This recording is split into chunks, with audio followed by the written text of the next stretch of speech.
الحمدللہ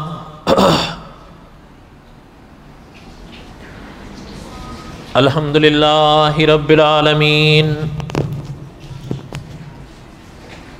الصلاة والسلام علی سید الانبیاء والمرسلین،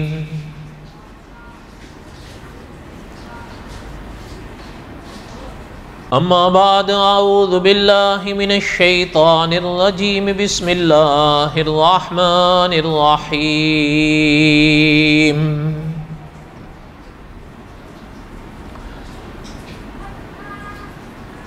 نحن نقص علیک احسن القصص بما اوحینا الیک ھذا القرآن وَإِن كُنْتَ مِن قَبْلِهِ لَمِنَ الْغَافِلِينَ۔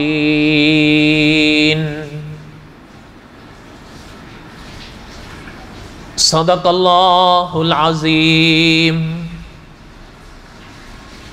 وبلغنا رسولہ النبی الکریم ونحن علی ذلک لمن الشاہدین والشاکرین والحمد للہ رب العالمین۔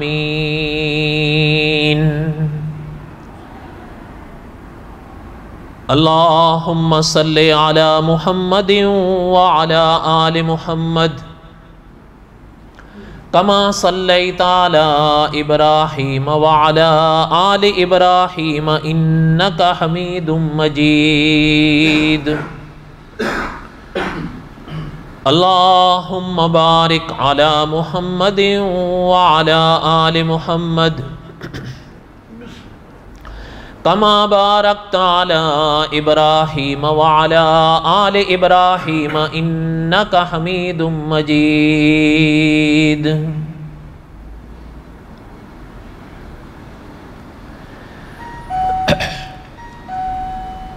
آج کل زوال دیر سے ڈھل رہا ہے، اس لیے بیانات کا جو وقت ہے وہ کم ہو گیا۔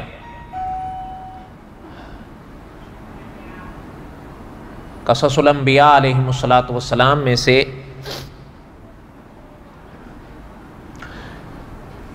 گزشتہ جمعہ میں نے حضرت حزقیل علیہ السلام کے واقعات کو دہرایا تھا۔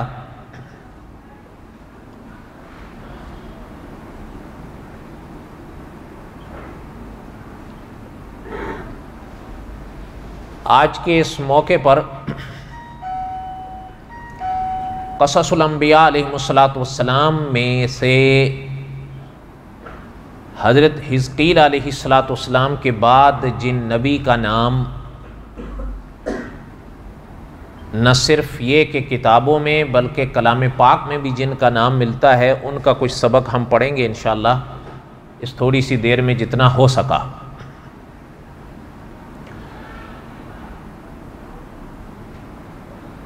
تھوڑا سا ابتدائیہ تازہ کر لیں چونکہ کئی سال گزر گئے۔ اس سلسلے کا ابتدائیہ یہ تھا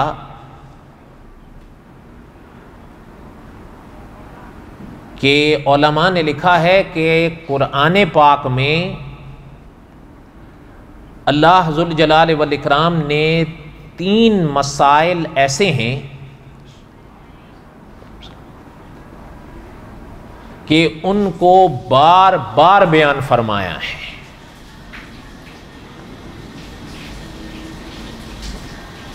علماء کی زبان میں ان 3 مسائل کو مسائل مہمہ کہتے ہیں، اور الایمان بالثلاثیات بھی کہتے ہیں۔ اگر یہ الفاظ مشکل ہوں تو علماء نے فرمایا کہ آسان معنی ان جملوں کا یہ ہے کہ 3 نہایت اہم مسئلے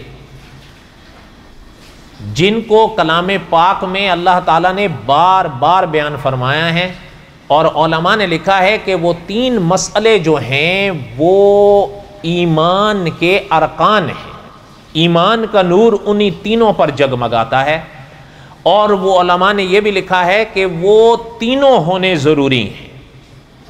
اللہ نہ کرے اگر ان میں سے کسی ایک کا بھی ہم انکار کریں تو ایمان کا نور پھر جگمگا نہیں سکتا۔ اور یہ بھی آپ یاد رکھیں کہ علامہ خالد محمود صاحب رحمۃ اللہ علیہ نے اپنی کتاب عقیدۃ العالم میں لکھا ہے کہ ایمان ایک ایسی شے ہے جو جس دل میں آتا ہے تو پورا آتا ہے، نہیں آتا تو پھر ذرہ بھی نہیں آتا۔ یہ یاد رکھیں، یعنی حضرت نے لکھا ہے یہ نہیں آپ اور ہم اللہ تعالیٰ بچائیں، ہم یہ نہیں کہہ سکتے کہ یہ آدمی جو ہے وہ 70% مسلمان ہے اور 30% کافر ہے، یا یہ فلاں جو ہے وہ 70% کافر ہے اور 30% مسلمان ہے۔ نہ، حضرت نے لکھا ہے ایمان ایک ایسی شے ہے جس دل میں آئے گا پورا آئے گا، نہیں آئے گا تو ذرا بھی نہیں آئے گا۔ اس لیے علماء نے لکھا ہے یہ 3 نہایت اہم مسئلے جو ہیں یہ انسان کو دہراتے رہنا چاہیے، سنتے رہنا چاہیے اور سناتے رہنا چاہیے تاکہ یہ تازے رہیں۔ وہ پہلا یہی ہے جسے کہتے ہیں آمنت باللہ، یعنی اپنا عرف عام میں جس کو توحید کہتے ہیں۔ اور دوسرا ہے مسائل مہمہ میں سے دوسرا مسئلہ ہے رسالت، اور تیسرا ہے آخرت۔ یہ 3 ارکان ہیں ایمان کے جن پر ایمان کا نور جگمگاتا ہے۔ ایک تو یہ بات ذہن میں رکھا کریں۔ دوسری بات یہ ہے کہ رسالت کے باب میں جو اہل سنت و جماعت کے عقائد ہیں وہ میں نے اس شروع میں پڑھ لیے، اگرچہ وہ محفوظ نہیں ہوئے تھے، 1-2 درس محفوظ ہوئے، باقی نہیں ہوئے۔ اسی موقع پر پھر میں نے قصص الانبیاء علیہم السلام کا جو سبق ہے وہ دہرانا شروع کیا تھا، چونکہ یہ اسی باب میں ہے۔ پھر یہ سب آپ اور ہم سب جانتے اور مانتے ہیں اللہ تعالیٰ کی عنایت سے کہ یہ پاک سلسلہ شروع ہوا حضرت آدم سے علیہ السلام۔ حضرت آدم پہلے انسان بھی ہیں، حضرت آدم پہلے نبی بھی ہیں، حضرت آدم اللہ کے پہلے رسول بھی ہیں، یعنی انسانیت کے سلسلے کی ابتدا بھی حضرت آدم سے ہوئی ہے، اور نبوت اور رسالت کا جو پیغمبری کا پاک سلسلہ ہے اس کی ابتدا بھی حضرت آدم سے ہوئی ہے۔ اور خود کلام پاک میں ہے ان اللہ اصطفیٰ آدم، اور سرور کونین صلی اللہ علیہ وسلم کا یہ فرمان تو آپ نے عموماً سنا ہی ہوگا کہ حضور نے فرمایا کہ الناس بنو آدم، انسان تمام کے تمام حضرت آدم کی اولاد ہیں۔ پھر حضرت آدم سے یہ جو سلسلہ شروع ہوا علیہ السلام، وہ واقعات جو علماء نے لکھے ہم نے پڑھے۔ پھر حضرت کے جانشین ہوئے تھے حضرت شیس علیہ السلام، جن کے واقعات مختصر ملتے ہیں، لیکن جو ملتے ہیں وہ ہم نے کچھ نہ کچھ اپنی بساط تک پڑھے تھے، کئی سال ہو گئے۔ پھر یہ سلسلہ چلتا رہا آگے، اور آپ نے شاید اپنا یہ ذہن میں ممکن ہے آپ کے ہو یا کسی سے آپ نے سنا ہو، جس طرح حضرت آدم کا ایک سلسلہ تھا، علماء نے لکھا ہے کہ حضرت نوح علیہ السلام یہ آدم ثانی گزرے ہیں، اس لیے کہ محترم کے زمانے میں جو عالمگیر طوفان آیا تھا ان میں وہی بچے تھے جو کشتی میں حضرت نوح کے ساتھ تھے، اور پھر یہ جو بقایا دنیا آباد ہوئی یہ حضرت نوح کی اولاد سے آباد ہوئی، اس لیے ان کو تاریخ آج بھی آدم ثانی کے لقب سے یاد کرتی ہے کہ وہ دوسرے آدم تھے۔ پھر یہ سلسلے آگے چلتے رہے، اور حضرت ابراہیم علیہ السلام، حضرت اسحاق، حضرت اسماعیل، حضرت یعقوب، حضرت یوسف علیہ السلام، پھر آگے چلتے چلتے حضرت موسیٰ علیہ السلام، حضرت ہارون علیہ السلام، اور پھر حضرت یوشع علیہ السلام، اور پھر حضرت حزقیل علیہ السلام کے جو واقعات سبقاً یعنی میں نے دہرائے ہیں۔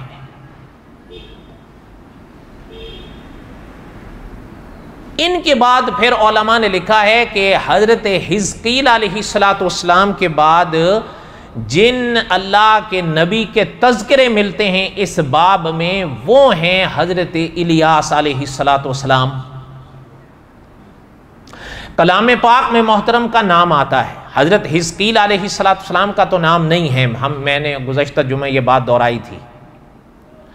حضرت حزقیل علیہ السلام جن کے جانشین ہوئے تھے حضرت یوشع علیہ السلام، ان کا بھی نام نہیں ہے، تذکرے ہیں، لیکن علماء نے لکھا ہے کہ حضرت الیاس علیہ السلام کا کلام پاک میں نام ہے۔ اچھا، ایک جگہ تو فقط نام ہے، سورہ انعام میں۔ اچھا، یہ بھی ذہن میں رکھ لیں، میں سب کی تو بات نہیں کہتا، لیکن کہیں نہ کہیں سننے میں آ جاتا ہے، کبھی کبھی ہمارے کئی صاحبان اس سورت پاک کا نام لیتے ہیں نا تو وہ کہہ دیتے ہیں سورت انعام۔ یہ سورت انعام نہیں ہے، یہ سورت انعام ہے۔ انعام الف کے نیچے زیر ہوتی ہے، وہ اس کو کہتے ہیں جو انسان دیتا ہے یا کسی کو دیا جاتا ہے، لیکن انعام یہ الف کے زبر کے ساتھ ہے، جانوروں کو کہتے ہیں۔ اس لیے کبھی اس پاک سورت کا نام لیں تو سورت انعام نہیں، سورت انعام۔ بات یہ عرض کر رہا تھا کہ علماء نے لکھا ہے کہ ایک تو سورہ انعام میں حضرت الیاس علیہ السلام کا نام ہے، اور پھر دوسرا سورہ صافات میں حضرت کا نام بھی ہے اور حضرت کا واقعہ بھی ہے، لیکن علماء نے یہ ساتھ میں لکھا ہے واقعہ محترم کا ہے بڑا مختصر، زیادہ تفصیلات اللہ تعالیٰ نے بیان نہیں فرمائی، مختصر بیان فرمایا ہے لیکن بیان فرمایا ہے۔ اچھا، ایک یہ چیز بھی ہے کہ کچھ باتیں تاریخ میں ملتی ہیں جن کو علماء نے لکھا ہے، وہ بھی سنتے جائیں۔ اسلامی کتابوں میں محترم کا نام حضرت الیاس ہے، اہل بائبل یا بائبل کے ہاں ان کو ایلیا کہتے ہیں۔ علماء نے لکھا ہے حضرت الیاس ہی کو وہ ایلیا کہتے ہیں۔ اچھا، ایک اور بات بھی بعض حضرات نے لکھی ہے، کلام پاک میں ایک حضرت ادریس علیہ السلام کا تذکرہ بھی آتا ہے، ان کے واقعات ہم نے پہلے دہرا لیے تھے۔ بعض علماء نے لکھا ہے کہ حضرت الیاس یہ حضرت ادریس ہی کا دوسرا نام ہے، لیکن مولانا حفظ الرحمان سیوہاروی رحمۃ اللہ علیہ اور مولانا ادریس کاندلوی رحمۃ اللہ علیہ نے لکھا ہے کہ یہ بات صحیح نہیں ہے کہ حضرت ادریس ہی کا دوسرا نام حضرت الیاس ہے، بلکہ علماء نے یعنی مولانا ادریس کاندلوی رحمۃ اللہ علیہ، مولانا حفظ الرحمان سیوہاروی رحمۃ اللہ علیہ اور دوسرے علماء نے لکھا ہے یہ بات صحیح نہیں ہے، حضرت ادریس الگ اللہ کے پیغمبر ہیں اور حضرت الیاس الگ اللہ کے پیغمبر ہیں، بلکہ مولانا ادریس کاندلوی رحمۃ اللہ علیہ نے تو یہاں تک لکھا ہے کہ جن کو دنیا آدم ثانی کہتی ہے، ابھی بتایا وہ کون ہے؟ حضرت نوح علیہ السلام۔ محترم نے لکھا ہے حضرت ادریس جو تھے یہ حضرت نوح کے اجداد میں سے تھے، اور حضرت الیاس جو تھے یہ حضرت نوح کی اولاد میں سے تھے، اس لیے دونوں ایک نہیں ہیں، علیحدہ ہیں۔ اور پھر آپ دیکھیں تو کلام پاک میں بھی حضرت ادریس کا ذکر الگ ہے اور حضرت الیاس کا ذکر الگ ہے، اور دونوں کے علماء نے لکھا ہے جو اسلوب ہے قرآن پاک کا وہ بالکل واضح کر رہا ہے کہ دونوں دو الگ شخصیتیں ہیں، وہ حضرت نوح علیہ السلام سے بھی پہلے ہوئے ہیں۔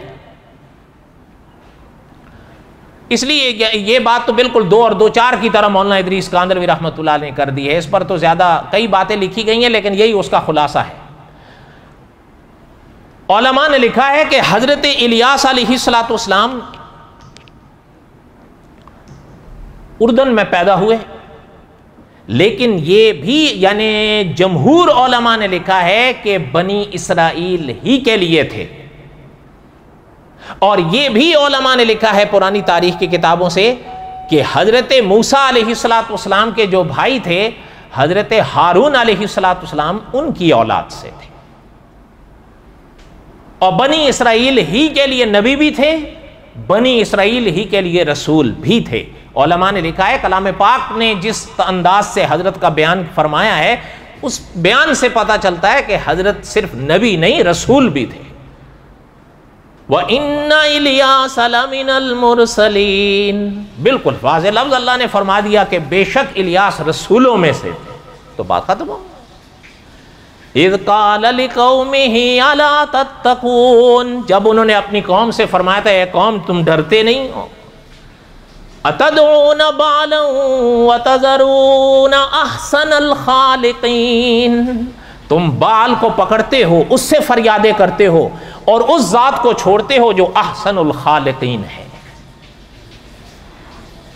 اللہ ربکم ورب آبائکم الاولین، محترم نے فرمایا اللہ وہ ہیں جو تمہارے بھی رب ہیں، تمہارے باپ دادوں کے بھی رب ہیں. فَكَذَّبُوهُ فَإِنَّهُمْ لَمُحْضَرُونَ، اللہ نے فرمایا انہوں نے محترم کی بات کو نہیں مانا، جھٹلا دیا. مانا دوزخ، مانا الا عباد اللہ المخلصین، اللہ نے فرمایا ہاں مگر وہ جنہوں نے محترم کی آواز پر لبیک کہا وہ بچ جائیں گے. الا عباد اللہ المخلصین وَتَرَكْنَا عَلَيْهِ فِي الْآخِرِينَ، اللہ نے فرمایا ہم نے پچھلوں میں ان کے تذکرے باقی رکھے ہیں. اللہ نے فرمایا الیاسین پر سلام ہو.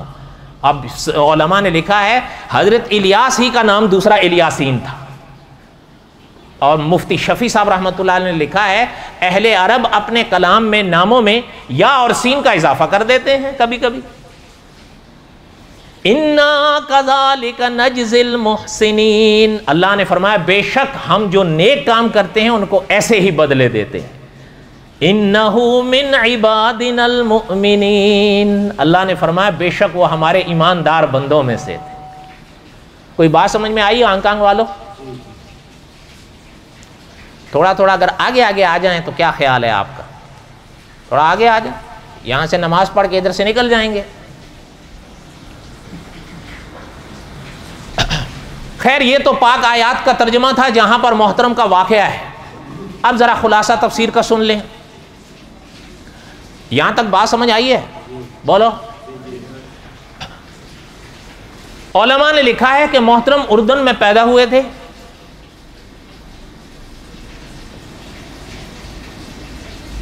اس زمانے میں شام کا ایک علاقہ تھا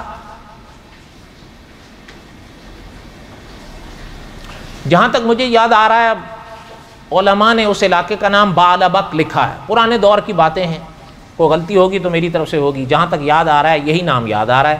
وہاں کچھ لوگ آباد ہوئے اور علماء نے یہ بھی لکھا ہے کہ یہ اس زمانے کی بات ہے جب بنی اسرائیل سلطنت کے لحاظ سے دو حصوں میں بٹے تھے. تو ایک حصہ اس طرف جو نکلا وہاں ایک بادشاہ تھا اور ایک اس کی بیگم تھی. اچھا وہ پرانی تاریخ کی کتابیں یہ بھی بتاتے ہیں کہ ایک لحاظ سے وہ بادشاہ ہماری طرح ہو گیا. کیا مراد ہے؟ کیا مراد ہے؟ نوکر بیوی کا. آپ تو نہیں ہوں گے، آپ کے تو ہونے کا سوال ہی نہیں پیدا ہوتا. معنی یہ تھا جو وہ کہتی تھی وہ کرتا تھا. اس کا معنی آپ کے اور ہمارے ہاں ہمارے محاورے میں نوکر بیوی کا ہی کہتے ہیں نا، اور کیا کہتے ہیں؟ باہر تو وہ بادشاہ تھا لیکن اندر کیا تھا؟ نوکر بیوی.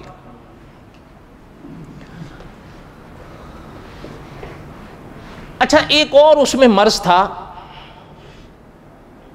اس کی بیوی میں، وہ اس میں بھی آ گیا.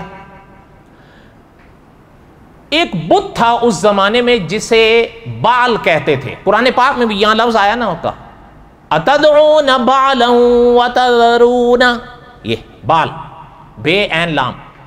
علماء نے لکھا ہے یہ بت تھا، اس کی جو بیوی تھی وہ اس کی بڑی پجارن تھی. اللہ تعالیٰ حفاظت فرمائے.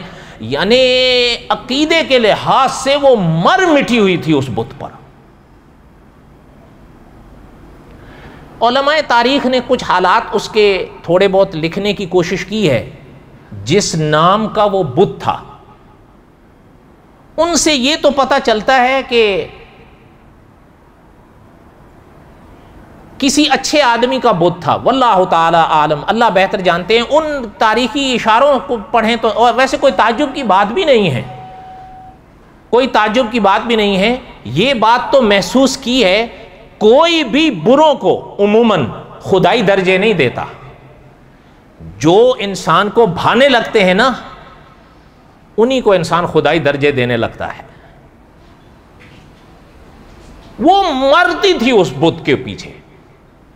اچھا یہ بھی آپ سنیں, یعنی بادشاہت تو تھی نا اس کے پاس, اس کا شوہر بادشاہ تھا تو اصل تو وہی تھی. سونے کا بت وہ بنا, اور یہ بھی نہیں ایک دو, وہ تاریخ کی پرانی کتابیں یہاں تک کہ تفسیر میں بھی ہے 20 گز اس کا قد رکھا تھا بت کا, اور سالہ سونا ہی سونا تھا وہ. اچھا ایک اور چیز بھی کتابوں میں ملتی ہے, اللہ تعالیٰ بہتر جانتے ہیں, لیکن تفسیر کی کتابوں میں ہے. ظاہر بات ہے کلام پاک یا احادیث طیبہ میں تو یہ وضاحتیں نہیں ہیں, لیکن تفسیر کی کتابوں میں ہیں جنہوں نے پرانی کتابوں سے لیا ہے کہ 400 خادم مقرر کیے گئے تھے صرف اس بت کی دیکھ بھال کے لیے. آپ اور ہم تو ایسا نہیں کرتے ہیں, بولو تو صحیح, کرتے ہیں. ایک عالم نے لکھا ہے کرتے ہیں کچھ فرق کے ساتھ, اور یہ یاد رہے وہ یعنی وہ عالم بھی کوئی چھوٹے موٹے نہیں, یعنی اتنے بڑے عالم گزرے ہیں وہ آپ کے ملک میں کہ علامہ خالد محمود صاحب رحمۃ اللہ علیہ نے مجھ سے خود فرمایا تھا. مفتی تقی صاحب کا نام سنا ہے نا, علامہ خالد محمود صاحب رحمۃ اللہ علیہ نے مجھ سے خود فرمایا تھا, جن عالم کی میں آگے بات نقل کرنے جا رہا ہوں, علامہ خالد محمود صاحب نے فرمایا تھا کہ مفتی تقی عثمانی صاحب سے بھی علم میں بڑے تھے. آپ شاید جانے نہ مانے, ان کی ایک تفسیر چھپی ہے, اب تو مدتیں ہو گئیں,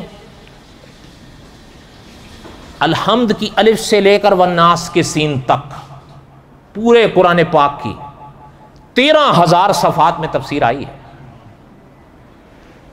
اردو میں.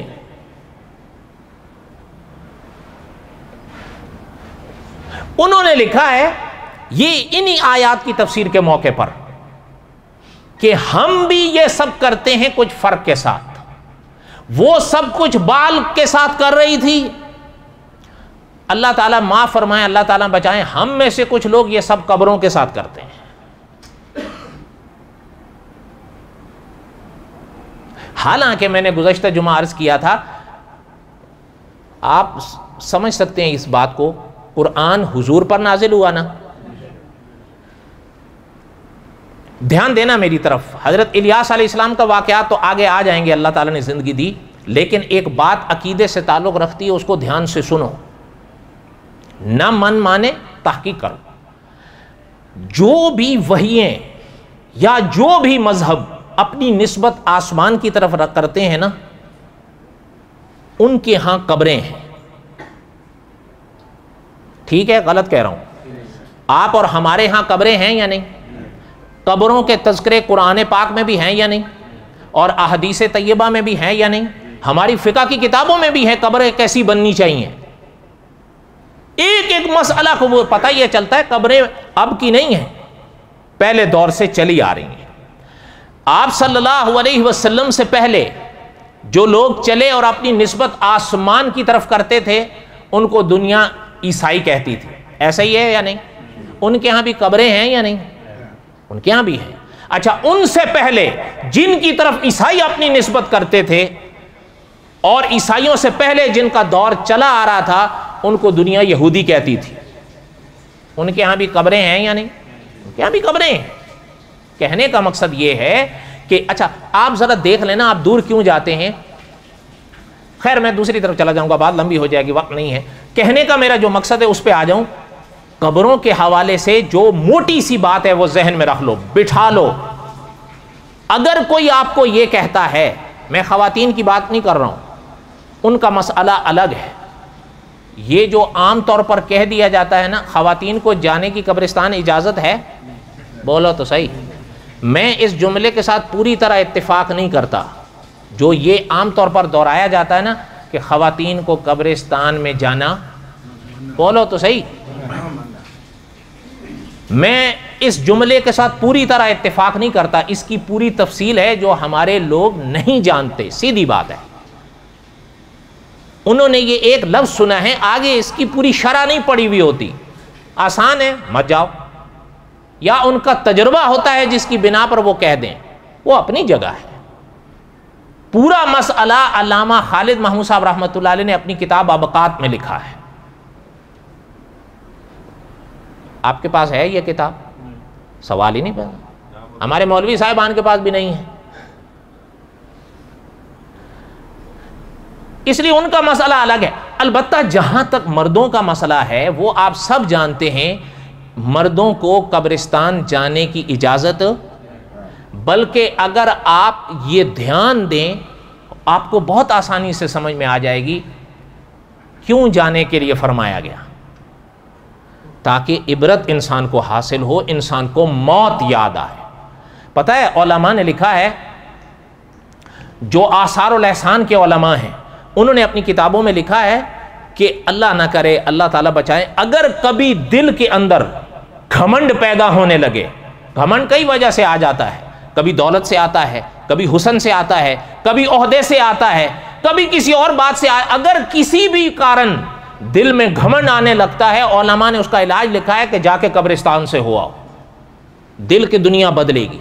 آخر حضور نے جو اس موقع پہ فرمایا کہ قبرستان جاؤ, تو پتہ چلتا ہے کہ قبرستان سے انسان کو نصیحت, عبرت حاصل, یہ مقصد ہے.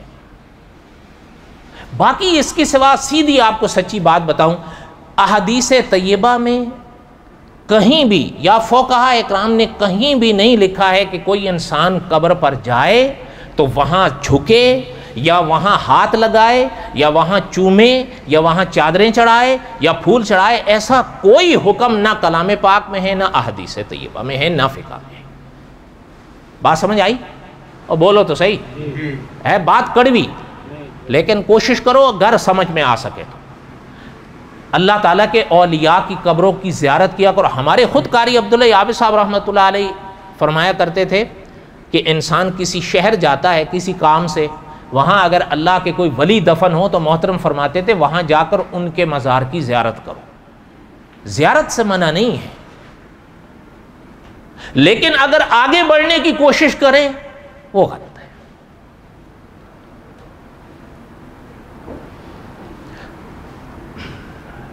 بقایا قصہ حضرت الیاس علیہ السلام آئندہ. وما علینا الا البلاغ المبین سنت پر